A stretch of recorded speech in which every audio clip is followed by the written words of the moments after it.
Bueno, tercer programa, tercer podcast aquí en The Rebel Pod. Con muchas ganas porque hoy venimos a hablar de geopolítica. La cosa está candente, el mundo se mueve y estamos viéndolo en tiempo real. Somos protagonistas de la historia. Y claro, cómo no, hablando de historia y hablando de lo que está pasando hoy día, qué mejor que hacerlo de la mano de una persona que es una experta en el tema, que ya vino a nuestro primer podcast y que es un buen amigo mío, Jesús Espinosa. Tío, bienvenido otra vez, ahora sin pelos en la lengua. No. Vamos a hablar de lo que está pasando, que están pasando muchas cosas a nivel mundial. Y tú, que dominas la historia contemporánea, eres el mejor experto para narrarnos y analizarnos el presente y el futuro. Así que vamos a darle, ¿no? La historia es un corcel difícil de dominar, ¿eh? La historia y la historiografía requiere de muchos años y nunca. O sea, el conocimiento es inagotable y difícil. Y más si hablamos de actualidad y comparamos. Bueno, ¿y qué está pasando, tío? ¿Qué no está pasando? Está la cosa caliente. Sí. Eso de Guerra Fría, sí, es como la Segunda Guerra Fría, pero la atmósfera es muy candente, sí, efectivamente. Similitudes, pero diferencias, ¿no? Sí. Con respecto a esa época que de alguna manera nos viene en forma de remember a lo que está pasando hoy día. Luego hablaremos también con la Belle Époque, ¿no? Un montón de cosas que podríamos retrotraernos a la historia y comparar, pero estamos en la nueva geopolítica, noticias constantes sobre lo que está pasando con la OTAN, con Ucrania, con Oriente Próximo, la nueva administración Trump, Elon Musk, su red social X y la influencia que pueda tener también en cómo influir en elecciones, partidos políticos.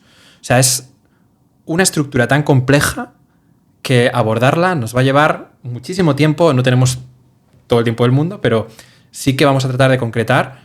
Y no sé, ¿por dónde podríamos empezar? ¿Dónde crees que estaría la clave? Pues los historiadores tendemos a seguir el orden cronológico. Lo que pasa es que hay tantos aspectos que se nos escapan que bueno, sí, podríamos empezar pues haciendo paralelismos, ¿no?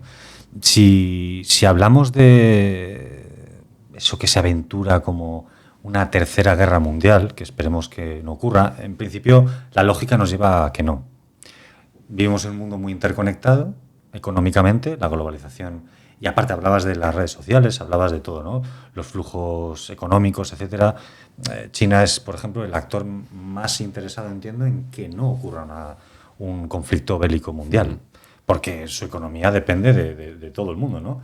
Era la fábrica del mundo y ahora mismo es el epicentro del comercio mundial, bueno, y otras potencias económicas, etcétera. Pero las incógnitas surgen. Yo creo que a veces sí, cuando comparamos líderes mundiales de hace tiempo y las comparaciones a veces son odiosas, es decir, están emergiendo una serie de personas que son personajes, y no utilizando la expresión de forma peyorativa, pero es verdad que hay personajes que igual no están a la altura de un escenario que está repleto de peligros en términos militares y en términos económicos. Por ejemplo, ¿a quién estás refiriendo, Jesús? Bueno, pues hay muchos personajes, ¿no? Algunos que eran magnates económicos y que tenían su influencia política, ¿no? Veremos luego la conexión entre la economía y la política en las democracias, que pueden estar limitadas y devaluadas por eso.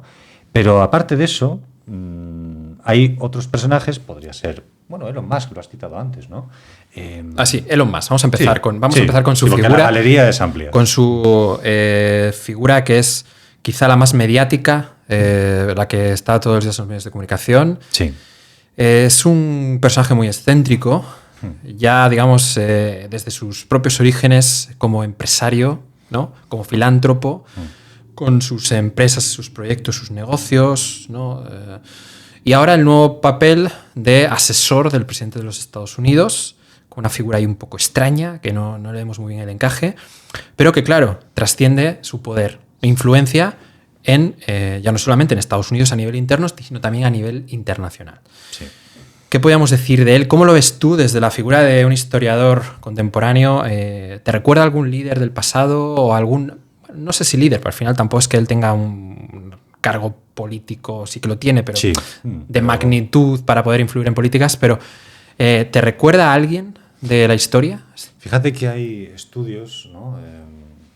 de la concentración del dinero en pocas manos, del económico, etcétera, etcétera, y se están agudizando esas diferencias, esa concentración que llaman algunos capitales monopólico, etcétera, etcétera, ¿no?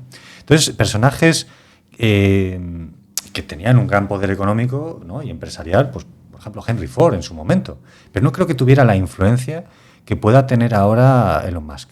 No ¿Podemos hablar de la persona más poderosa del mundo en estos momentos? Yo creo que sí. Es verdad que es el que un poco da la cara, y además yo creo que, no sé, no vamos a hacer psicoanálisis del personaje, pero yo creo que a él le gusta la cámara, le gusta no solo la cámara, sino también tiene su propia red social.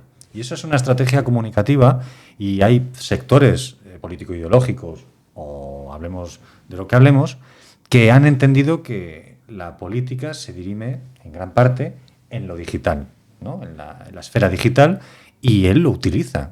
De ser un gran inversor, eso no se puede decir que no, con muchos aciertos en ese sentido, en ese campo, ahora está, pues en parte, por lo menos con Tesla, está dinamitando todo ese trabajo que ha hecho, pero creo que parece que le da igual. Es decir, fijaros, paralelismos, Henry Ford, mundo automovilístico, ¿no?, de la segunda revolución industrial, etcétera, etcétera, y ahora Musk con el coche eléctrico, etcétera, que bueno, el coche eléctrico tiene muchas derivadas, etcétera, y igual no es tanto el futuro como parece, ¿no?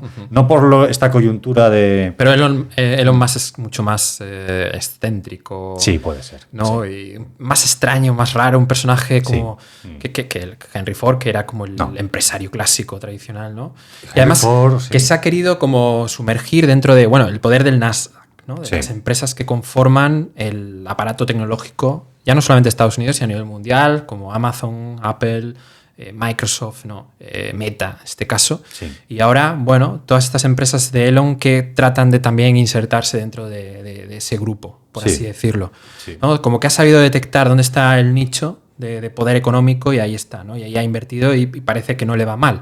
Aunque sus últimos comentarios con respecto a gestos políticos, ¿no?, como el famoso saludo, ¿no?, que luego hablaremos de él, están perjudicando a, por ejemplo, una de sus empresas más famosas, que es Tesla, con una caída de aproximadamente el 30-40% de sus ventas a nivel internacional, sobre todo en Europa y en China. Efectivamente, incluso uno de los grandes inversores de Tesla ya ha hecho unas declaraciones que Musk tendría que hacérselas pensar, ¿no?, porque realmente planteó algo así como Elon no tiene 24 horas al día. Creo que debiera se puede consultar, los internautas pueden buscar, tendría, pues de momento coyunturalmente es prudente, debiera de dirigir a alguien esto porque está fuera de control, ¿no?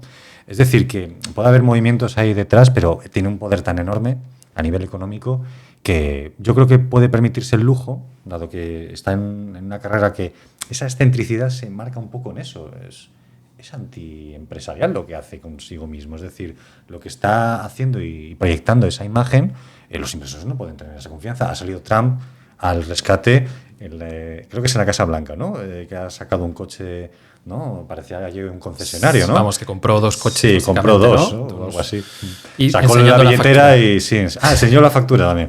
Pues un poco para el rescate, ¿no? También le debe las elecciones en parte porque X se ha convertido de algún modo antes los medios de comunicación en los convencionales, los tradicionales. ¿Hablamos de Henry Ford? Pues claro que Henry Ford fue una figura esencial en eso que llamamos el Fordismo, ese modo de producción en cadena de montaje. Pues tenemos ahí a Charles Chaplin, ¿no? Ejemplo representativo, además del primer podcast, ¿te acuerdas? Es verdad. Que lo comentamos toda esa época. Entonces. Es verdad. Entonces marcó una época. Musk lo marca en el sentido de que se está introduciendo también, pues X es una realidad al sentido, en el sector tecnológico, de esa cuaternarización de la economía, o ese sector cuaternario que es el que está, más que terciario y el sector servicios. Ahora hablamos de las grandes tecnológicas, los tecnooligarcas o tecnofaraones, o el tecnofeudalismo, como dice Varoufakis, todo eso.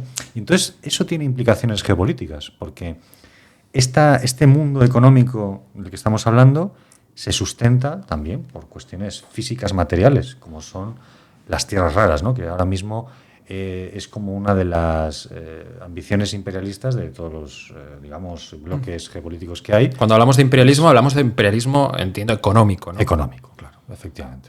Si comparamos con los imperialismos del XIX, ¿no?, Sí, había un factor económico de materias primas. Hay una cosa muy, muy curiosa que es el guano. ¿Sabéis lo que es el guano, no? Es un poco bueno, lo que las aves y los murciélagos, ese abono que era tan importante para las tierras europeas, para que fueran fértiles y demás. Y entonces muchas de las imperios coloniales de la época, europeos, iban a África, iban a Asia, ¿no?, en busca del guano, ¿no? Esto como curiosidad. Pero bueno, ahora no es el guano, aunque sí la fertilidad de las tierras negras, vamos a decirlo así, creo que se utiliza esa expresión, tan fértiles de Ucrania. Es decir, Ucrania es el granero en parte del mundo, es una exageración quizás, pero gran parte, no sé qué porcentaje, de los cereales provienen de Ucrania y es muy importante para África. Muchas veces hablamos de las consecuencias que tiene para Europa la inflación económica, etcétera, pero tampoco estamos hablando del tercer mundo o los países subdesarrollados de África que necesitan de esa alimentación externa, es decir, de esa ayuda externa, no tienen su propia soberanía alimentaria. Entonces estamos en un problema de emergencia climática en parte, de carencia ecosistémica, etcétera, y los imperios se están movilizando de algún modo, como pudiera ser en el siglo XIX en busca de recursos, pero ahora es algo imperioso, algo que ya pronostican, incluso el propio Elon Musk y otros magnates, etcétera, tienen esas ideas escapistas, ¿no? Esas ideas de no hay nada que hacer con el cambio climático, esto va a llegar a tal, entonces, bueno, pues vamos a desarrollar la tecnología. Es una futurología un poco insostenible, ¿no?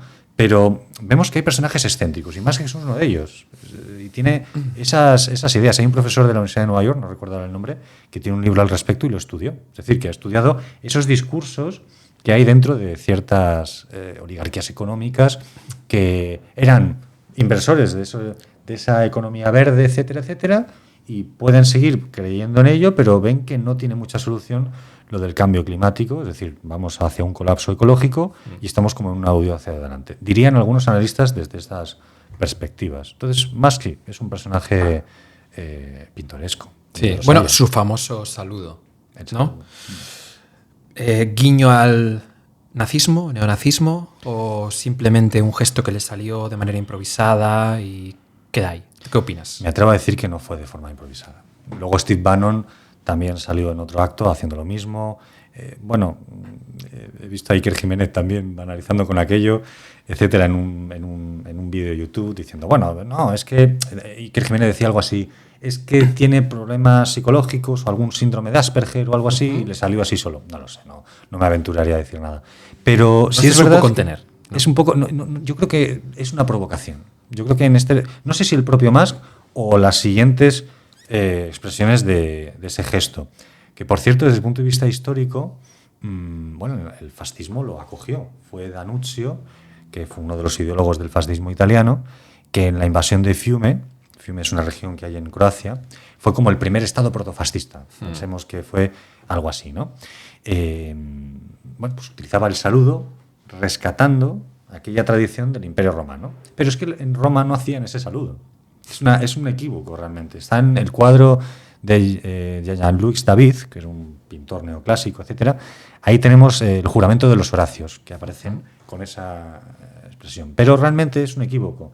Realmente no hay ninguna cita literaria en la que los romanos hicieran ese saludo. Sí que los romanos en el Senado levantaban la mano para pedir permiso para hablar o el turno. E incluso hay alguna escultura como la de Marco Aurelio, si alguno recuerda esa escultura, aparece así con la mano un poco levantada, etc. Entonces, en esa soñación de Italia volverá a ser el Imperio Romano, etcétera, etcétera, acogieron mucha de la estética propia de esa época, del Imperio Romano más allá, y la integraron en su propia ceremonial. Que ese sería el origen del gesto. Eso es. Ajá. Sí. Fíjate, curioso, no tenía ni idea. Sí, eso es muy curioso. Sí, es que cuando se utiliza la historia de forma así acrítica e instrumentalizada, entonces, claro, ves donde no hay. Entonces, ¿a ti te parece un gesto, claro, simpatizante hacia ciertos movimientos ideológicos de una derecha, digamos, más radical? ¿Crees que Elon Musk simpatiza con un movimiento más... Bueno, yo creo que hablar de fascismo es muy extremo, pero sí que podríamos decir que existen ciertos elementos, ¿no? Ciertos elementos del fascismo clásico que se podrían incorporar a bueno, ciertos movimientos que estamos viendo ya no solamente en Europa, sino también en Estados Unidos, para buscar algún tipo de similitud, ¿no? Sí. Por ejemplo, el autoritarismo que estamos observando, por ejemplo, ya no solamente en Estados Unidos, sino en determinados movimientos de extrema derecha en Europa, ¿no? En Austria, en Alemania, Sí. en Francia, etc. El fuerte nacionalismo, esas fuertes convicciones de proteger la industria nacional, en este caso estadounidense, si lo vemos desde el punto de vista de Trump, de lo nuestro primero, ¿no? American First Again. Sí, Make America American ¿no? Again. Hacer una América grande y poderosa y priorizar nuestros intereses. Y luego todo lo que tiene que ver con el rechazo al extranjero y proteccionismo económico. Sí. ¿Vale? Sí. Que en sí difiere mucho de lo que podríamos decir, neoliberalismo. Para nada, ¿no? Yo cuando veo a Trump o a su administración en sí, yo no pienso en que estos tíos sean neoliberales. No. Sino más bien otra cosa, ¿no? Que sí que tratan de buscar proteger los intereses de Estados Unidos y esa es su máxima. Dentro de todos esos elementos se pueden encontrar similitudes con lo que podría ser el fascismo clásico, es decir, eliminando todo el elemento, vamos a decirlo así, violento. Sí. ¿Tú piensas que habría alguna similitud?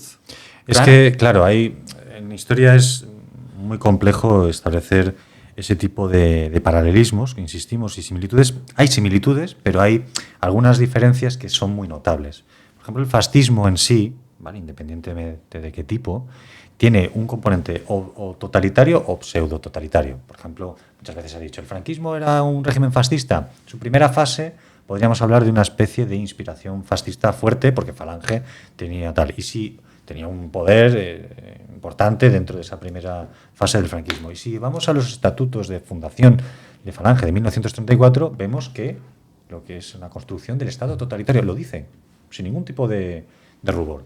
La Alemania nazi era un régimen totalitario por excelencia.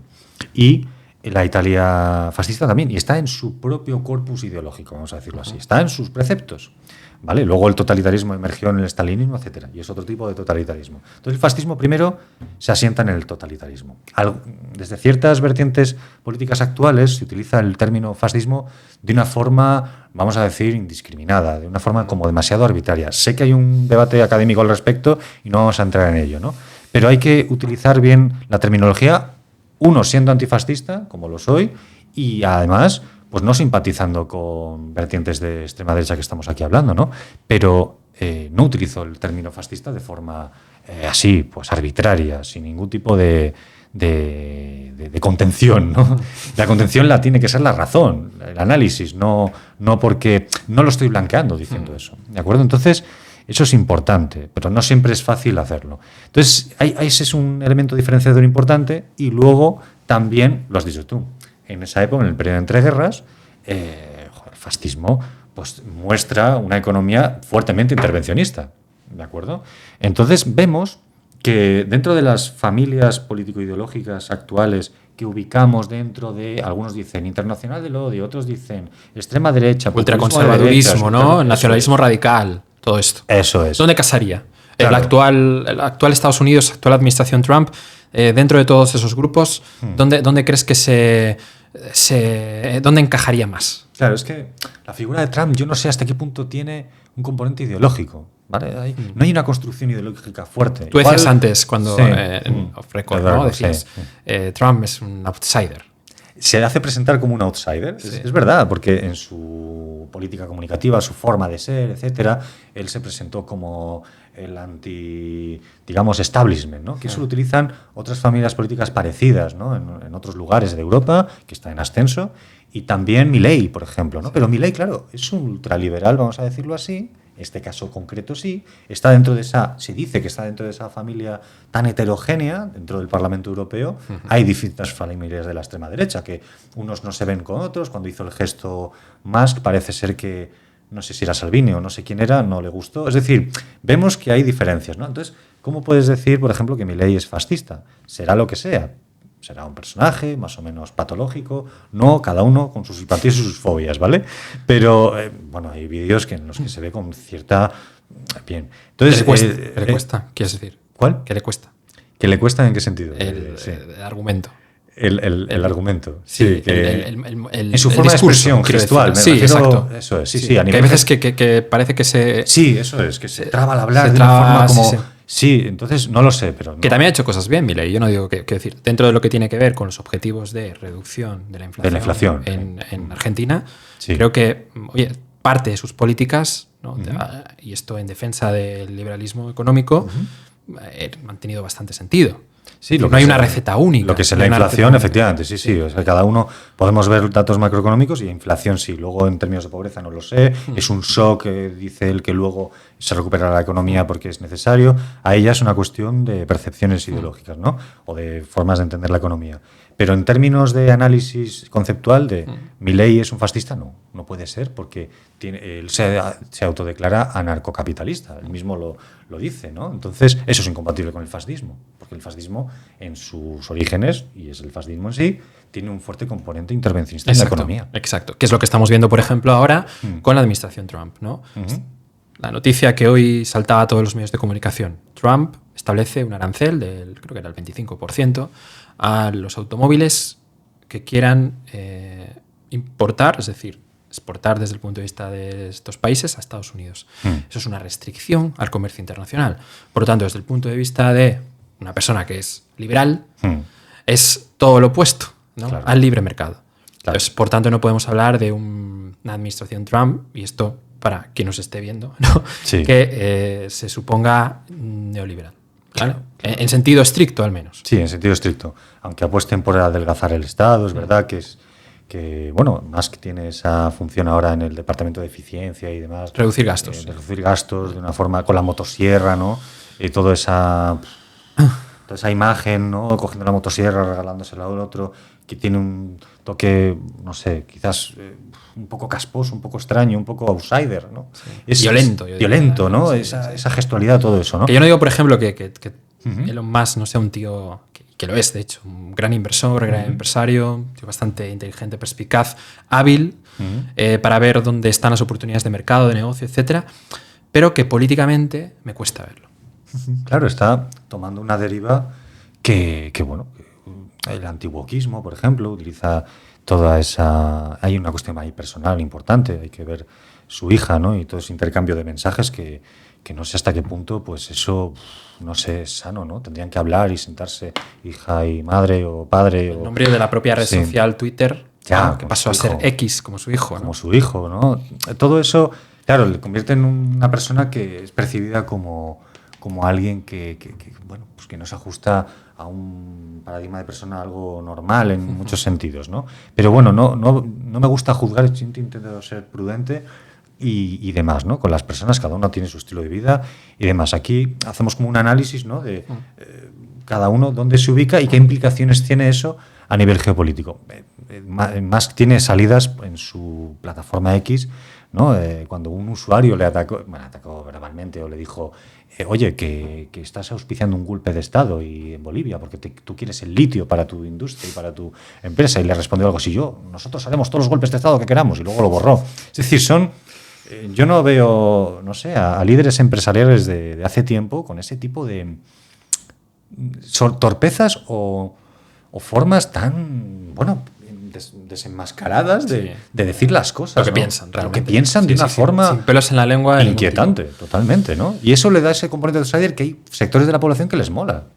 Vamos a utilizar así. Es que les mola. Hay gente que le mola que alguien diga, no soy el típico político profesional, burócrata, etcétera. Eso el fascismo de algún modo también, en su momento, que no tiene nada que ver, pero hay similitudes, lo utilizó. El establishment político, los políticos liberales, y da igual socialistas o lo que sea, todo el resto es la política y nosotros somos la antipolítica y venimos a abrir un mundo nuevo, ¿no?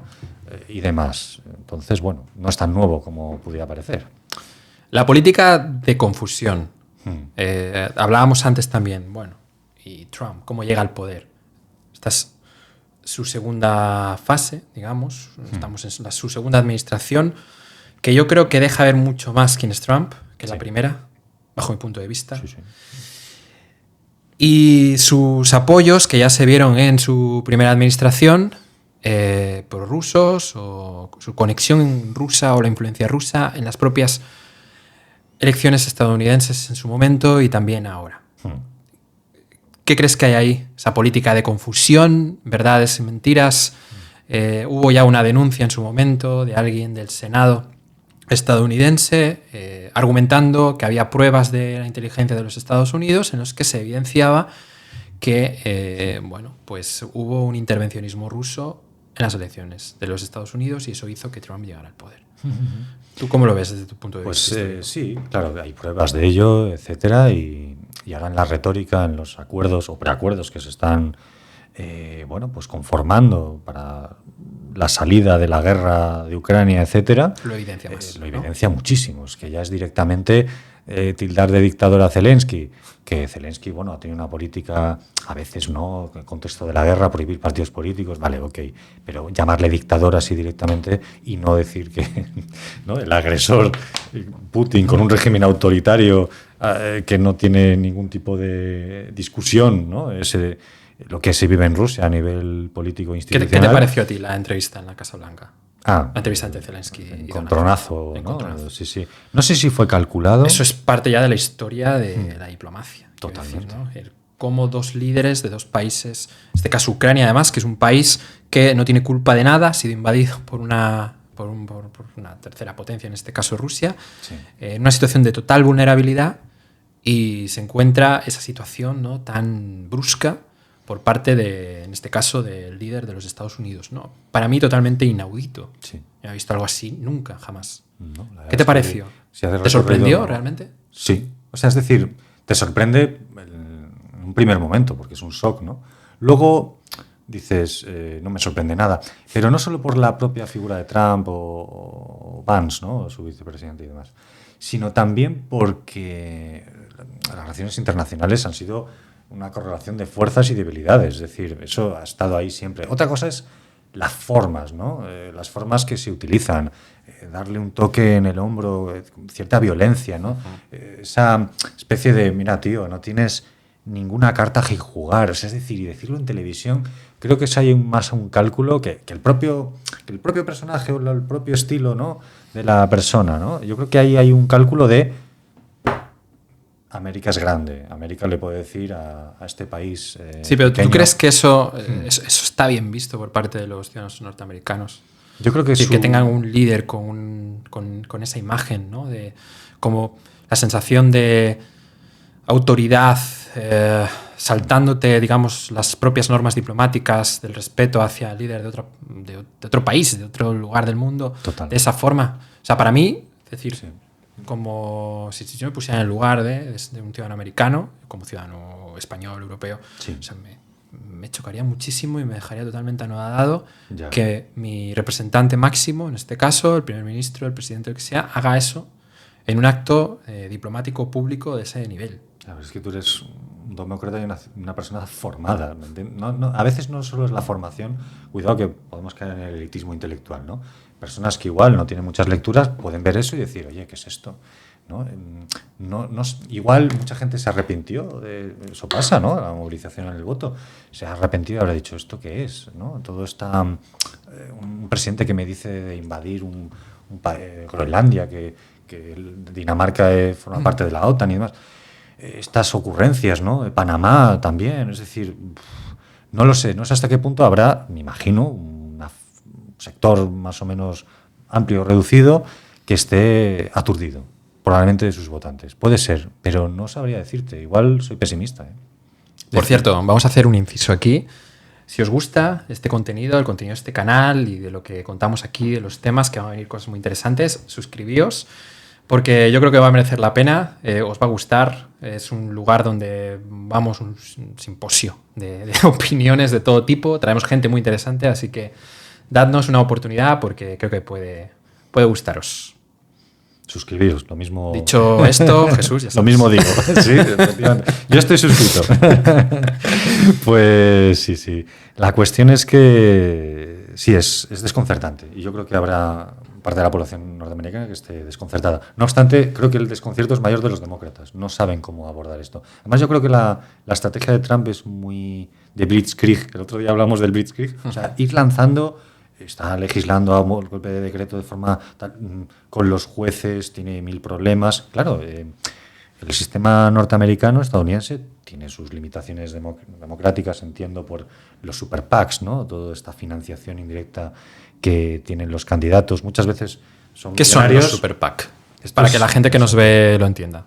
Son el mecanismo legal, ¿vale? Porque hasta hace unos años hubo una reforma porque la financiación, las donaciones eran muy directas, ¿no? Es decir, un supermillonario o no, o grandes corporaciones financiaban de una forma determinada a los candidatos, ¿no? Trump es un candidato que ya era millonario de por sí, entonces pudo autofinanciarse en parte la campaña, etcétera, y él en un principio en ese toque anti-establishment, ese aroma así que utilizó en algún momento, dijo yo los rechazo, pero luego los aceptó y demás. Bueno, la cuestión es que los PACs, ¿no? Ahí es donde las grandes empresas donan a esos comités, ¿no? De actividad política y eso se invierte en publicidad. O sea, son una especie de organizaciones que recogen fondos de empresas privadas para utilizarlos a favor de candidatos dentro de la carrera política de los Estados Unidos. La ley dice algo así que no pueden coordinarse. Es una ingenuidad. ¿Vale? Entonces, la cuestión es que, claro, hay movimientos en América que están en contra de eso, lo que sea. En una democracia europea, no, la financiación de los partidos está mucho más regulada. Claramente. Otra cosa es que haya medios que favorezcan más a unos, a otros, cada uno sus líneas, lo que sea. Al final, esto distorsiona claramente el sistema democrático, ¿no? Claro, porque alguno se atrevería a decir, y no de forma tan infundada, ¿no? Pero bueno, utilizando la expresión de plutocracia, ¿no? Es decir, al fin y al cabo, y eso es peligroso. ¿Por qué? No solo para los estadounidenses, ¿no? En general, sino también porque las decisiones geopolíticas y de guerra y de política exterior, mundo, claro, el presidente de Estados Unidos le debe favores a tal. Si Trump se lo debía a Putin porque le utilizó sus bots para ganar las elecciones del 16, no es el único factor, ¿vale? Pero influye. Y demás, pues lo mismo con grandes empresas que ahora mismo, y tecnooligarcas, vamos a llamarlos así, es una expresión que es un poco como un poco extraña, ¿no? Pero para que lo entendamos, Zuckerberg, que siempre ha tendido hacia demócrata, de algún modo, ¿no? Y ahora parece que ha tenido un giro de última hora y ha apoyado. Sí, es que es un poco, es un ahí baile, también, ¿no? ¿no? Amazon igual, ¿no? Amazon, lo mismo. Ahí... la única que se ha mantenido en ese sentido aparte de todo esto es Apple. Sí, es verdad, sí. O sea, mantiene un poco esos criterios más de alineación demócrata tradicional, pero el resto de grandes oligarcas tecnológicos americanos están con trascendido además su orientación claramente por Trump. Sí, y seguramente si hay un cambio de gobierno, pues irán con otra vez. Es decir, que el dinero a veces no tiene muchas veces un posicionamiento hacia un partido u otro, ¿no? Incluso hay donantes que donan a los dos, que juegas a las dos cestas por si tal, ¿no? Entonces, todo eso es un poco el sistema americano y es mucho más complejo, ¿no? Pero lo hemos sintetizado. Bien, entonces ahí... claro, hay unos contrastes enormes entre Europa, ¿vale? Se habla del jardín europeo y se ha criticado mucho a Borrell con eso, pero es verdad que Europa tiene una serie de valores con sus contradicciones, con sus problemas, etcétera. Europa, en algún sentido, tiene democracias mucho más fortalecidas a mi juicio. Esto ya es una apreciación un poco personal, pero atendamos al análisis de las cosas. Es decir, está claro que si la democracia está muy condicionada por poderes económicos, entonces entramos en un problema. Bueno, y centrándonos ahora en Europa. Sí. Y yo creo que es una de las grandes preguntas que seguramente se hacen muchas de las personas que nos están viendo. ¿Hay que tener miedo a un conflicto internacional a gran escala en continente europeo? ¿No? Porque ahora se habla mucho de...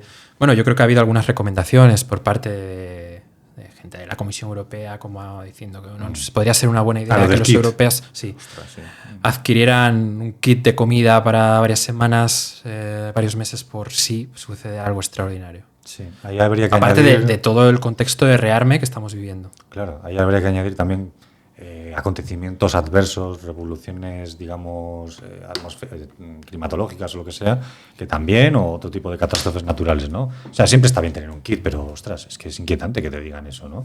Esto me recuerda a la Guerra Fría en Estados Unidos, que se hacían búnkers en las casas y tal, eso lo hemos visto en muchas películas, ¿no? Pero más allá de eso, a mí hay una expresión, un latinismo, que me recuerda a lo que estamos viviendo ahora. Muchas veces se habla del periodo entre guerras, pero hay una fase anterior que es de preguerra de la Primera Guerra Mundial. Sí. Ahí vamos, de hecho, a la Belle, ¿no? A la Belle Époque. Belle Époque, ¿no? Claro, ahora no vivimos una Belle Époque. Ahí está la diferencia, ¿no? Similitudes y paralelismos y diferencias.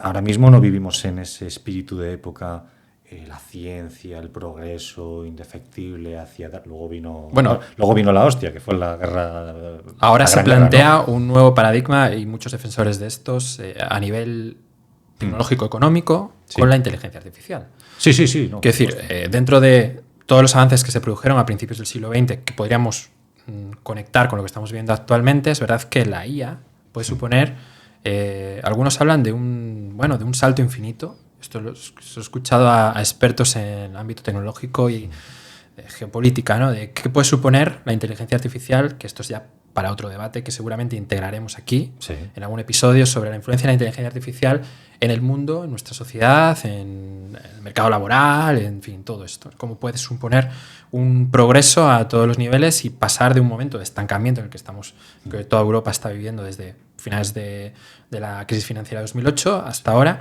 Cómo puede la IA aumentar la productividad de las economías y llegar a otro nivel, ¿no? En este sentido sí que veo paralelismos con los cambios que se empezaron a producir con la segunda revolución industrial a principios del siglo XX y que, a pesar de que todo el mundo pensaba que iba a venir una época fantástica, ¿no? Llegó el golpe severo que fue la Primera Guerra Mundial. Es el punto de inflexión del siglo XX, como vimos en el otro capítulo, ¿no?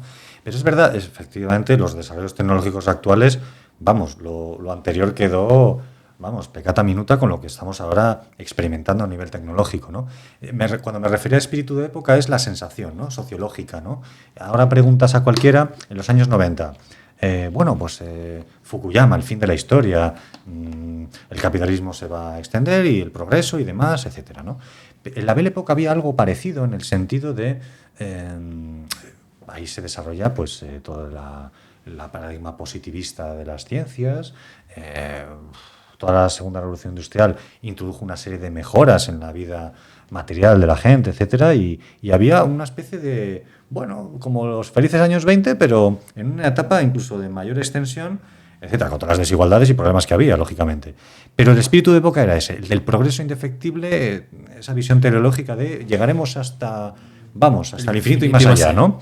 Luego vino, claro, y esto se combina Belle Époque, pero a la vez los historiadores, el Belle Époque es un concepto que se acuñó después de la Primera Guerra Mundial, aquellos felices días en los que tal, ¿no? Fue un trauma la Primera Guerra Mundial, como hemos visto. Pero también está el otro concepto, que es el de paz armada, ¿no? Y esto viene de un latinismo, como decía antes, que se utilizaba mucho en ese contexto de Belle Époque, ¿no? Para pacem, para bellum, ¿no? Que utilizaban los romanos. Viene de un tratado de un general romano. No es de Julio César, se le adjudicó a Julio César, pero no lo dijo Julio César. Julio César dijo vini vidi, vini vinci, ¿no? Lo vio y venció. Bueno, la cuestión es que aquí los romanos lo utilizaban porque ¿qué significa? ¿Cómo se traduce? Para la paz, prepárate para la guerra, ¿no? Es un poco eso.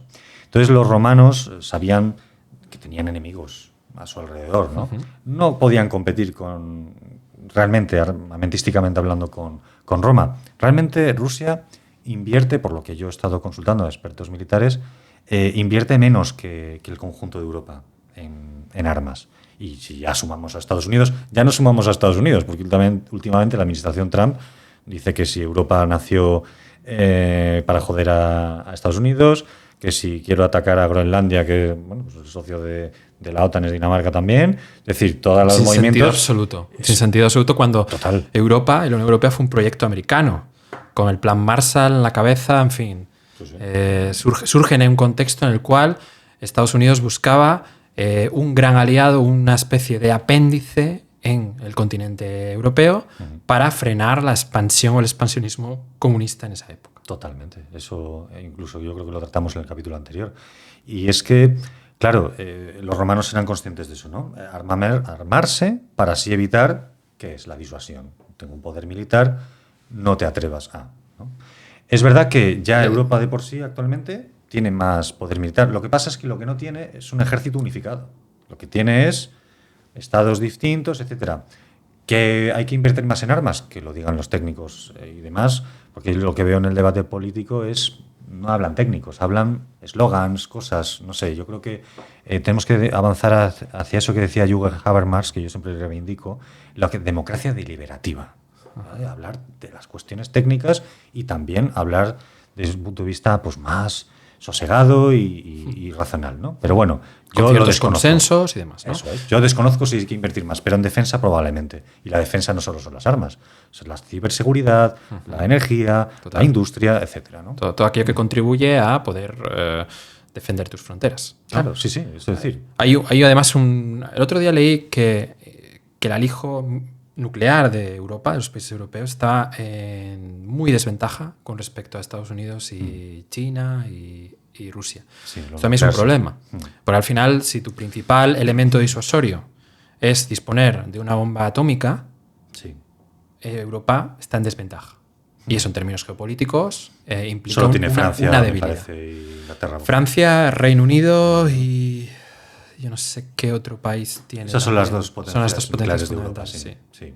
Y no llegan, efectivamente. No obstante, bueno, ante bombas atómicas va a perder todo el mundo. Pero es verdad que sí te pueden lanzar más que el otro. Pero bueno, si Reino Unido y Francia le lanzan a Moscú, va a perder igualmente Moscú. Es decir, que el escenario de la guerra nuclear es que no entiendo que la desee nadie. Pero antes decíamos, tenemos líderes muy sensatos. Es decir, no quiero aquí caricaturizar, ¿de acuerdo? No, también quizás eran sensatos Chamberlain y otros en la época y cometieron errores, ¿de acuerdo? Pero no sé si tienen la misma altura, ¿vale? Es decir, Putin, Trump, otros líderes europeos que no sé dónde están. Es decir... La pregunta es, ¿tú les ves capaces de dar al botón nuclear y que todo estalle? Quiero decir, en el panorama actual, ¿tú ves cierto riesgo de que entremos en un conflicto a gran escala? Ya solamente atendiendo a las advertencias de los líderes europeos, ¿no? Con todo ese discurso, vamos a decirlo así, prebélico, de rearme, de extremar nuestra seguridad. Sí. La pregunta es, ¿ves cierto riesgo de conflicto a gran escala que pueda afectarnos? Sí lo hay riesgo. Al final lo hay. Lo que pasa es que en ese mundo interconectado global, hacer eso con potencias atómicas, nucleares, mejor dicho, y a su vez con ejércitos potentes, etcétera, sería un desastre económico, ya bueno, de por sí, pero si se mira solo la economía y demás, porque los grandes líderes no van, ni sus hijos ni ellos, a la guerra, no tiene ningún sentido, pero puede darse perfectamente. Claro que sí. Incluso aunque haya un conflicto que no se utilicen bombas atómicas, ¿vale? Porque puede haber un conflicto global y que no haya bombas. Y luego, efectivamente, volviendo a esa época, ¿no? A los romanos les funcionó el para pacem para bellum, ¿no?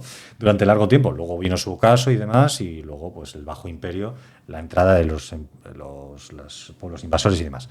Pero bueno, yo creo que ahí también creo que el ocaso de Roma vino por sus propios problemas internos, ¿no? Por sus problemas internos, sí. El principal enemigo de Roma era la propia Roma. Sí, que ya era un imperio de 1000 años, y la Roma occidental, luego el Imperio Romano de Oriente, pervivió. Efectivamente, es algo más interno, ¿no? En este caso también, si hablamos, claro, ese para pacem para bellum en el periodo de la Belle Époque no funcionó. Esa, vamos a decir, escalada, ¿vale? Tú inviertes más, pues yo invierto más, tú inviertes más, yo invierto más. La guerra puede producirse. La guerra franco-prusiana fue una tontería con respecto a la Primera Guerra Mundial. Entonces, ya tenemos suficiente arsenal militar para autodestruirnos entre todos. Entonces, bueno, quedas de tono que igual de cara a la parroquia, pues puedan, a la propia parroquia, ¿no? Sus propios electores, pero yo creo que no todos, pues puedan sonar, de algún modo, pues lo que decíamos, ¿no? Un estilo de comunicación que remite a eso, soy bravucón, digo cosas, muestro esa fuerza. Estados Unidos es un imperio que ahora mismo está en declive de algún modo, porque China está en ascenso, etcétera. Y entonces cuando hablábamos de las heridas, ¿no? De un imperio o de una nación herida, las reacciones pueden ser más disruptivas, ¿no? Entonces ahí vemos, por ejemplo, Groenlandia. Groenlandia es un lugar geográfico que así en principio diría uno, bueno, ¿cuánta gente vive allí? Poca gente, no es una potencia militar para nada, es una especie de autonomía de Dinamarca y demás, y está en un proceso ahora también de elecciones, creo, Y también creo que hay partidarios de la independencia, incluso de Groenlandia y tal. Entonces, claro, esa injerencia, ese comentario, que era no descartaría. Primero era compro Groenlandia, ¿no? A golpe de talón, muy Trump, muy de empresario, ¿no? Compro algo, que eso, por ejemplo, en el siglo XIX y XX hemos visto compras, ¿no? En el caso de Texas, por ejemplo, o de California, por parte, es decir, Alaska, efectivamente, que fue posterior. Es decir, que eso era una forma parte de ese proceso imperialista, nacionalista, que vemos también en Rusia.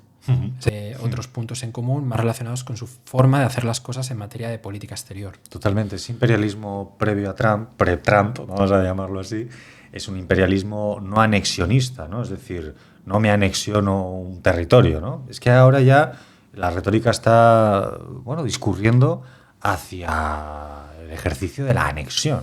Que lo de Canadá nos parece una estupidez o una locura. Bueno, lo ha dicho, ¿vale? Y tiene la impunidad, o se cree que tiene la impunidad de decir eso, ¿no? Impunidad moral. Además, siendo Canadá un aliado de los Estados Unidos desde siempre, claro, efectivamente. No cabe en cabeza humana. Totalmente. Simplemente el hecho de poder comentarlo, ¿no?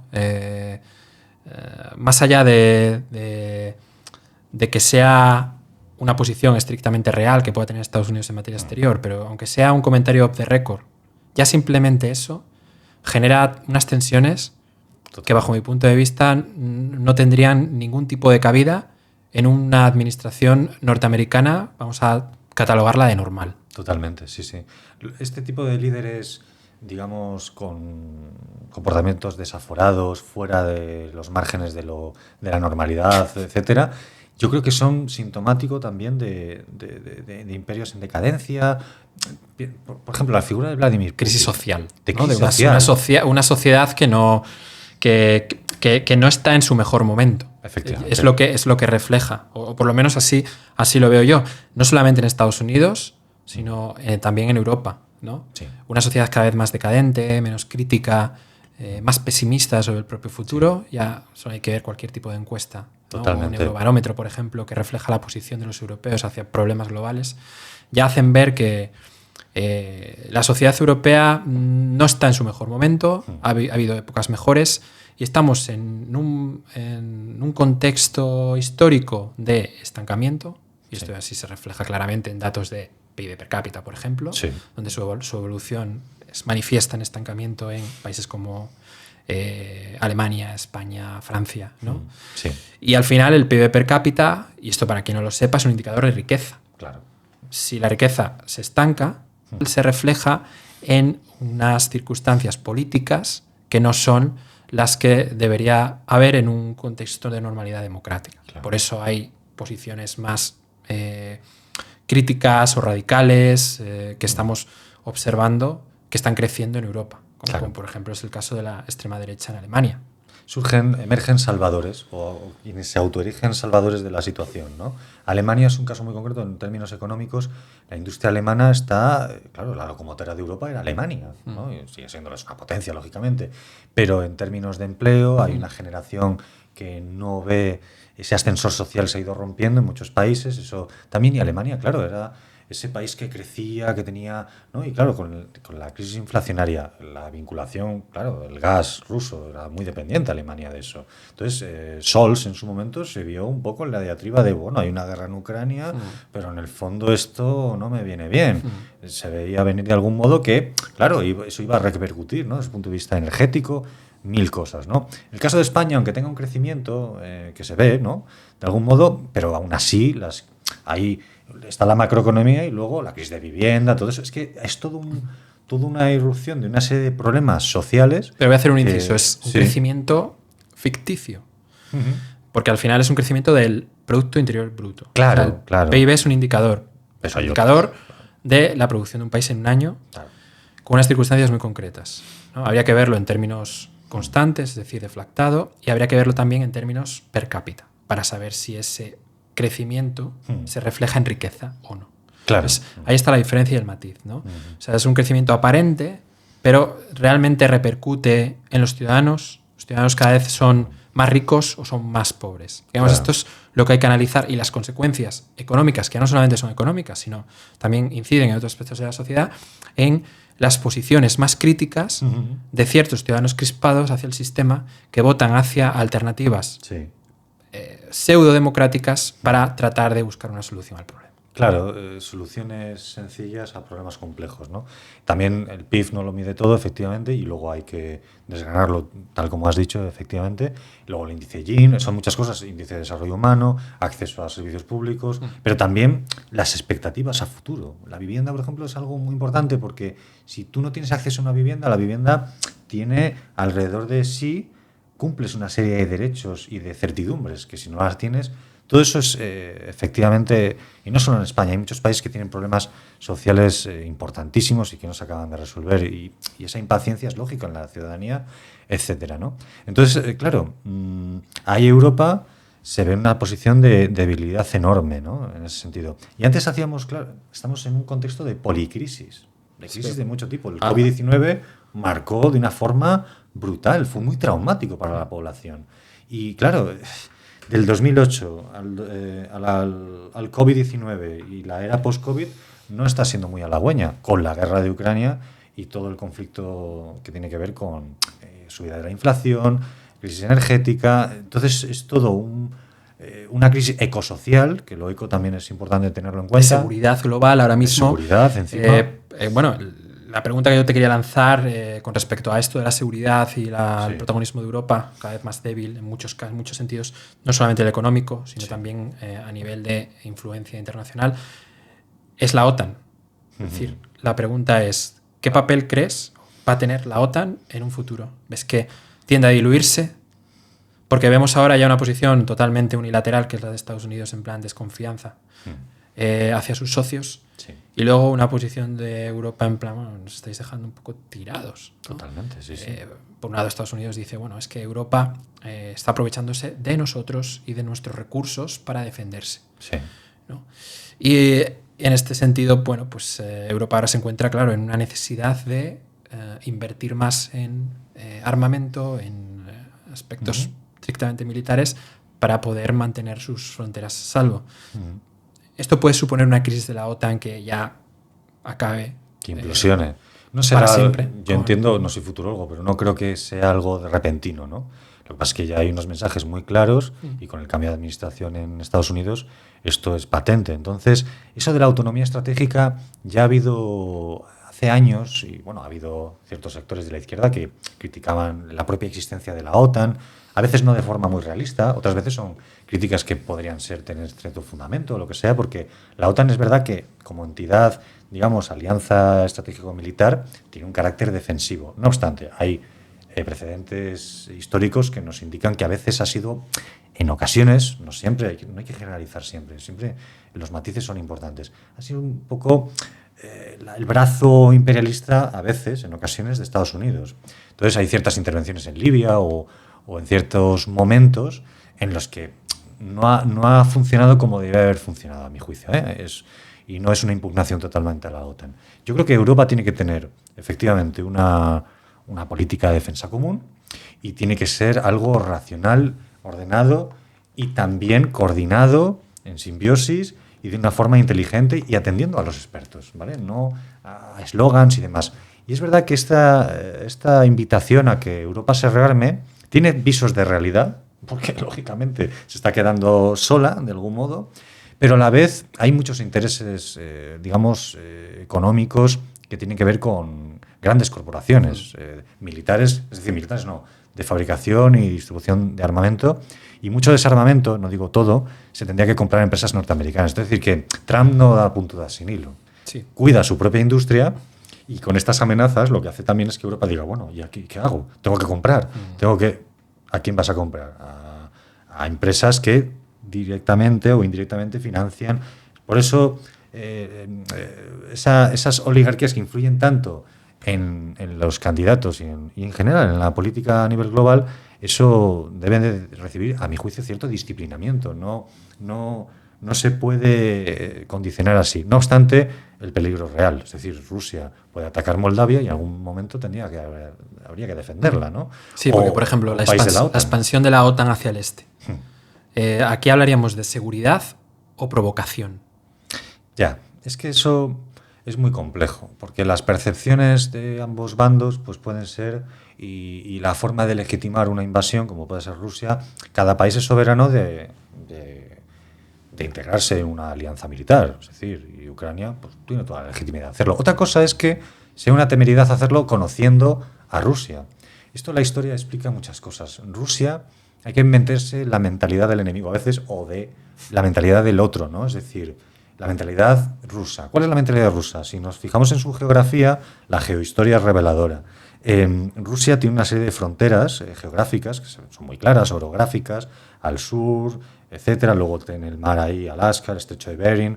Por ese flanco, el Imperio Ruso, desde los zares y más allá, ha intentado siempre defenderse. Pero claro, esa llanura por la que entró Napoleón, por la que entró Hitler, por la que entraban los países, los pueblos bálticos, por la que entraban los finlandeses en el 18 y siglos atrás, luego todos los pueblos de Oriente Medio, etcétera, por ese flanco, que bueno, tiene más difícil, pero también Rusia es un país que ha sido muy invadido muchas veces, y ahora dirán por aquí, bueno, es que pareces prorruso. No, no, para nada, todo lo contrario. Eso no tiene ningún sentido, invadir un país. Hay que respetar la soberanía de los países, y una guerra es lo último, y una invasión viola el derecho internacional, etcétera.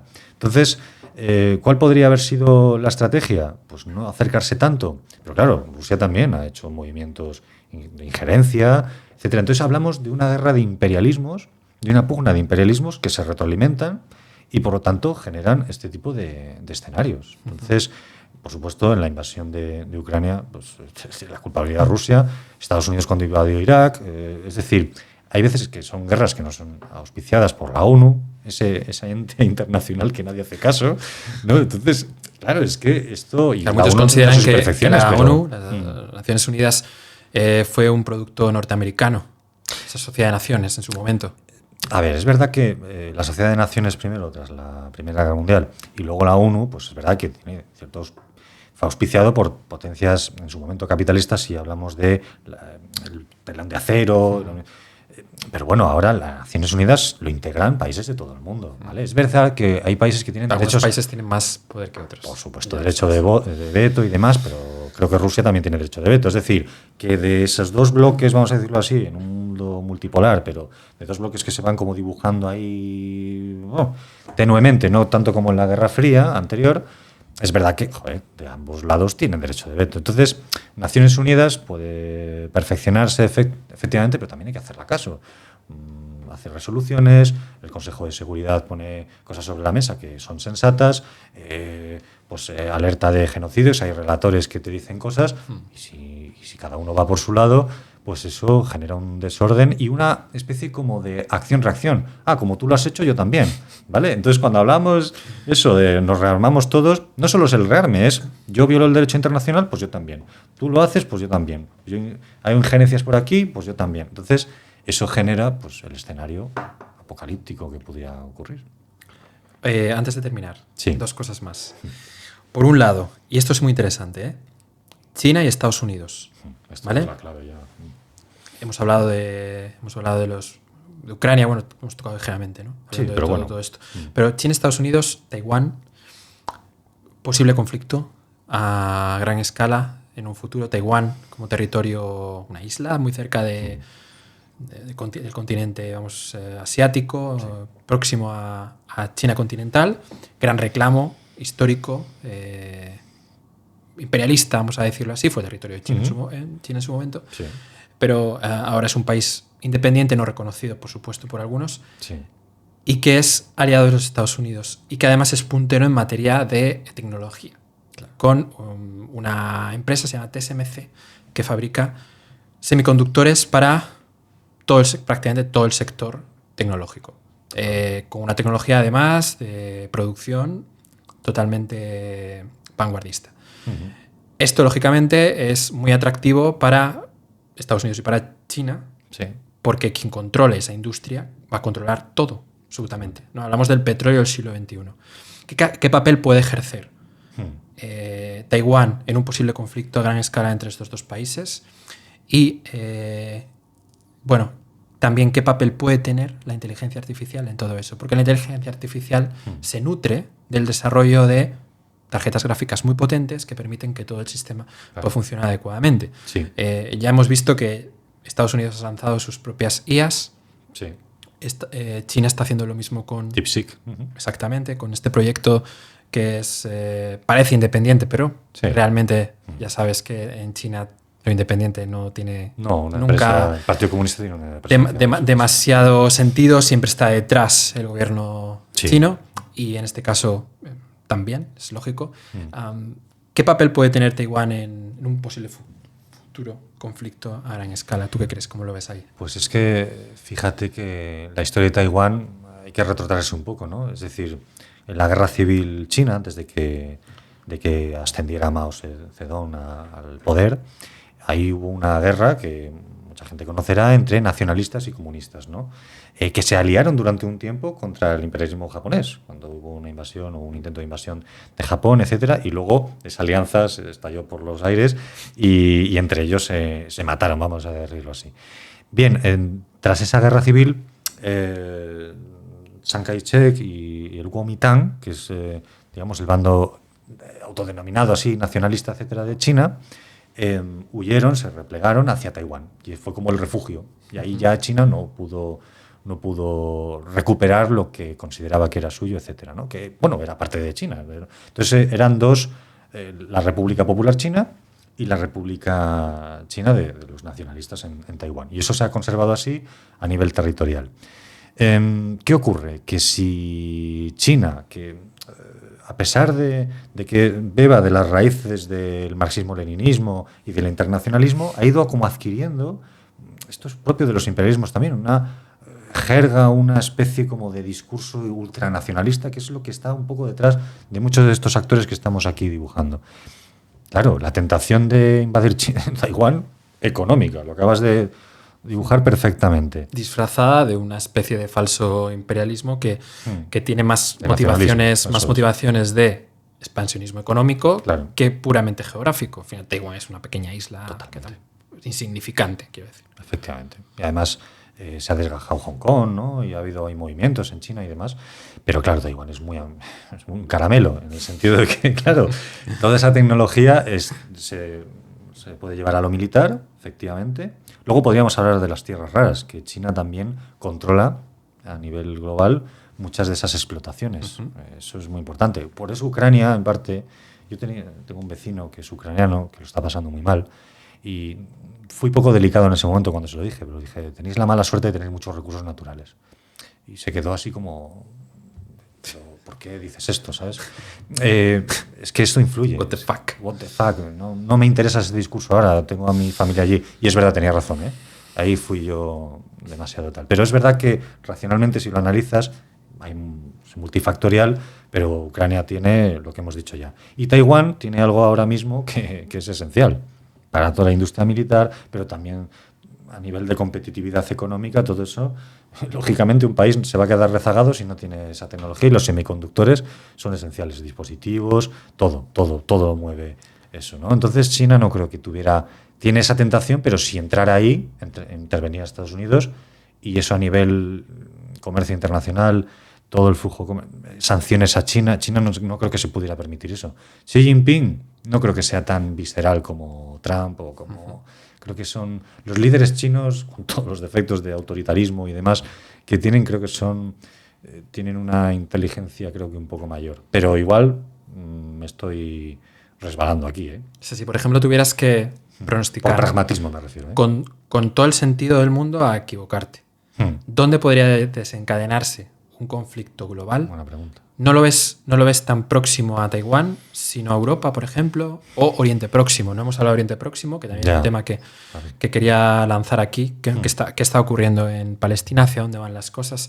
Realmente este patrón generalizado de conflictos en Oriente Próximo no tendrá nunca fin, o puede haber algún momento de cambio de ciclo, de punto de inflexión, donde realmente las cosas mejoren, pero es verdad que desde una perspectiva externa o más estrictamente político-económica, ¿no? Quizá más que geopolítica, es difícil pronosticar qué puede ocurrir, Y hacia dónde pueden ir las cosas, sobre todo en esto, ¿no? En la perspectiva de si hay una guerra mundial, ¿dónde puede ser el lugar donde esto pueda ocurrir? Yo lo veo más por el flanco de Europa del Este.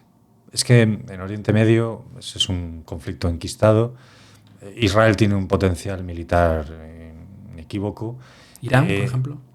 Irán, ¿qué potencia tiene económica? Militar, no lo sé. Claro, tiene sus aliados. Lógicamente está ahí lo de Rusia, es verdad, que Rusia, Irán, etcétera. Pero no lo sé. Eso es que depende de cómo escale aquello. Europa fue el escenario de la Primera Guerra Mundial. Sí, y Europa fue el escenario de la Segunda Guerra Mundial. Sería el escenario de la Tercera Guerra Mundial. Yo lo veo ahí más ahí, pero me voy a equivocar casi seguro. Ojalá me equivoque y que no haya ninguna guerra. Yo creo que las probabilidades de que haya una guerra mundial son cada vez mayores, pero son reducidas si tiramos de los líderes son pragmáticos, y no todo depende de líderes, lo que hablábamos antes. Hay gente detrás del botón, ¿vale? Entiendo que sí. Que confiemos en que hay gente detrás ahí que es sensata. Lo que pasa es que... Ahí está el problema realmente, ¿no? Son sensatos los que están detrás del botón rojo que hace estallar todo. Creo que con un grado mínimo de sensatez, sí. Pero claro, es que tampoco... Esto hace 5 años nadie se lo planteaba y ahora sí. Entonces ahí está el peligro. Pero por pragmatismo China no creo que invada Taiwán. Por pragmatismo, a que haga operaciones con helicópteros y los rodee como símbolo de fuerza. Pero claro, habría que ver. Habría que ver porque China está creciendo mucho desde el punto de vista económico, militar, y claro, eso es una tentación que está ahí. Es una crisis ecosocial. Yo insisto en la cuestión ecológica, porque cada vez hay más escasez, ¿de acuerdo? Cada vez somos mayor población, digamos que el desarrollo tecnológico sí puede hacer más eficientes el uso de los recursos, pero ya hay tesis que hablan del decrecentismo, lo cual no comparto, porque el decrecentismo... ¿Qué es exactamente eso? El decrecentismo es una vertiente de la economía, no de la economía, sino de la ecología con la economía, que plantea que el crecimiento es insostenible, dado que no hay un planeta B, etcétera, etcétera. Pero claro, un decrecimiento podría suponer pues escenarios de pobreza, ¿de acuerdo? Entonces, claro, pero el crecimiento desaforado de producción extractivista, y no solo extractivista, porque las energías renovables también tienen su huella ecológica.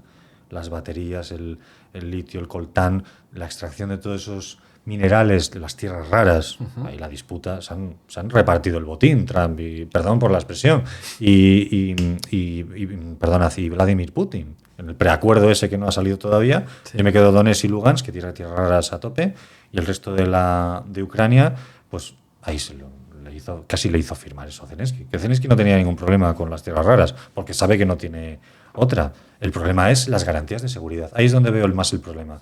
Que si no se generan garantías de seguridad para Moldavia, para Ucrania, para lo que sea, la guerra puede estallar ahí. Porque ahí no hay garantías. Y Trump le deja toda esa... El tema que quiere garantizar Europa, es lo último que he leído, es una noticia reciente, es que quiere mantener una especie de ejército permanente en Ucrania para de alguna manera velar por la paz del país. Y en ese sentido Europa se va a encargar de la seguridad de la propia Ucrania, que aquí es donde podemos disponer el problema. Ya. ¿No? Si Europa es la garante, la Unión Europea debe ser la garante de Ucrania, si Europa no está lo suficientemente preparada para una guerra, podemos disponer aquí el origen de un futuro conflicto militar a gran escala. Por eso tienen que coordinarse los países. Y de ahí las advertencias que estamos viendo estos días. Sí, efectivamente. Tendrían que coordinarse los países para aprovechar mejor los recursos existentes, invertir en lo que sea necesario. Ya Europa de por sí invierte más que Rusia, pero es verdad que no todo es cuantitativo, no es solo la inversión. Pero ahí tienen que hablar especialistas. Y es lo que más me preocupa y me inquieta, es que en el debate televisivo, mediático, etcétera, no veo expertos. Es verdad que hay muchos militares que tienen que guardar ciertas... No tienen una libertad de expresión absoluta. Pero se echan en falta esas voces. Y los que no tenemos conocimientos, pero tenemos ansia de saber, nos gustaría escucharlo. Yo creo que eso es clave. Bueno, en conclusión, Jesús, ¿hacia dónde vamos? ¿Hacia dónde va el mundo? Bueno, no hemos dicho nada, hemos comentado algo de la IA, pero sí. ¿Crees que la inteligencia artificial, ahora todavía estamos en una fase incipiente? Es algo que comentaremos próximamente en algún vídeo del canal, porque es algo que creo que es de interés. Sí. A gran escala sí va a haber un salto tecnológico lo suficientemente grande como hablar de una revolución. Algunos dicen que sí, otros dicen que no lo sabemos, pero ¿tú ves que la inteligencia artificial sea ese soporte que permita salir de esta situación de enquistamiento económico que estamos sufriendo desde la crisis de 2008? ¿Tú lo ves como ese punto que puede ser disruptivo, atendiendo a la historia? Sí, yo creo que la IA, un buen uso de la IA, pero también con cierta regulación. Hay una carta de OpenIA, la propia OpenIA, advirtiendo, se la pongo al alumnado en clase, se quedan patidifusos. La propia OpenIA habla de un peligro a nivel global. La necesidad de regulación. Sí, es que la propia OpenIA, que es una empresa privada, que te está diciendo, oye, cuidado, que es que esto no sabemos qué consecuencias puede tener, porque un desarrollo así, al libre albedrío de la IA, puede ser peligroso, por temas de seguridad y de mil cosas. Entonces, bien regulado, etcétera, pues sí, motivando la iniciativa privada para que de algún modo eso se dinamice, pero a la vez con cierta regulación. Europa ya ha legislado al respecto, no sé hasta qué punto eso... Pero claro, vivimos en un mundo global, entonces yo creo que, desde la humildad más absoluta, pero yo creo que la receta marco básica es una coordinación global sobre los desafíos y retos del futuro, del siglo XXI. Uh-huh. Y eso, hemos llegado a una globalización económica que tiene sus pros y también sus problemas, ¿no? En el sentido de soberanía de los estados, a veces... bueno, eso es debatible, pero esa globalización ha hecho que se interconecte el mundo, eso a nivel científico es maravilloso, intercambio de ideas, todo el mundo, digamos, en el que vivimos postindustrial, es un mundo postindustrial. La materia prima de la economía del capitalismo informacional es la información. Ahora vemos que Meta, todas estas empresas son las que capitanean redes sociales, fundamentalmente. Eso es. Pero claro, estamos en la sociedad de la información y tenemos que ir avanzando, creo, a la sociedad del conocimiento. Sociedad de la información y el conocimiento. No es porque imparta yo la asignatura esta, sino porque es verdad, y hay organismos que ya empiezan a plantear esto. ¿Cómo alfabetizar en la información? Y estos podcasts y estas iniciativas son esenciales. Y alfabetizar en la información, es decir, no puede ser que la gente solo se informe a través de redes sociales. O sí, pero hay que contrastar la información. Hay que utilizar fuentes diversas para que generar una ciudadanía global que me parece sea fundamental crítica. eso. Y entonces así podremos gestionar las cosas de otra forma. Pero claro, en los países hay una asimetría de... Hablábamos antes del conocimiento. ¿Quién es el salvaguarda del conocimiento ahora mismo? El salvaguarda del conocimiento. Debería de ser pues, la ciencia. La ciencia, ¿no? La comunidad científica. ¿Y dónde está la comunidad científica? Desconectada de la sociedad. Está muy desconectada de la sociedad. Claro. Entonces, el problema es que la sociedad no percibe actualmente que la ciencia sea la solución al problema. La ciencia, lo científico-tecnológico, que nos lleve a un mejor punto económico. Claro. Y eso implique o desencadene en una mayor riqueza. Hay una desconexión, y esa desconexión yo creo que es fruto también del propio círculo académico, de acercarse más hacia la sociedad y de hacer ver que el conocimiento es la base de todo. Uh-huh. Tener un sentido crítico, ¿no? Y poder explicar la verdad de lo que está ocurriendo en muchos ámbitos, en muchas disciplinas, el conocimiento. Creo que es fundamental para que la sociedad también crezca en consonancia y vea que ese es el camino hacia un futuro mejor. Total. Y es algo que yo creo que todavía está fallando. Sí, es verdad. En fin, Jesús, pues... Sí. Bueno, vamos a arreglar el mundo. Yo creo que ha estado bastante bien. Creo que ha sido una charla en la que hemos comentado muchos temas de actualidad, que además teníamos ya ganas de llevarlo al terreno de la actualidad y comentar lo que está pasando. Vemos que el mundo es más complejo de lo que parece, que no hay un patrón común, que no hay elementos que tú puedas analizar fácilmente, que son muchísimas variables que están relacionadas, conectadas entre sí. Y en este sentido yo creo que hemos aportado un poquito de luz, ¿no? Para aquellos que nos quieran ver, que estén interesados, aquellos que estéis ahí detrás de las redes y queráis informaros, creo que, bueno, pues básicamente este tipo de diálogos, este tipo de conversaciones, este tipo de podcasts buscan un poco eso, aportar un poco de luz a los que estéis ahí, queráis informaros y obtener información interesante por parte de gente que, bueno, es experta en sus ámbitos de conocimiento. No sé si quieres decir algo para cerrar, Jesús, algo que quieras comentar. Bueno, tu speech final yo creo que lo has sintetizado todo, ¿no? Pero bueno, sí, hacer esa reivindicación de la apuesta por el conocimiento, de un conocimiento que esté al servicio de la salida de los distintos retos y desafíos que debemos de enfrentar como sociedad global que somos. Ya vivimos en global, en local, se utiliza esa expresión, ¿no? Lo local y lo global. Entonces, las soluciones no van a venir de salvadores, iniciativas particulares, etc., sino que va a tener que ser una inteligencia colectiva. Tenemos que ir. Eso es. Así es. Así que estos espacios de divulgación científica, cultural, etcétera, son imprescindibles, a mi juicio. Así que te agradezco que me hayas invitado de nuevo. Un placer tenerte aquí. Espero que vuelvas pronto. Y nada, dejamos aquí el podcast por hoy. Os invito a que pongáis lo que queráis en la caja de comentarios. Vuestra opinión es importante y esto además enriquece el canal. Así que nada, nos vemos pronto.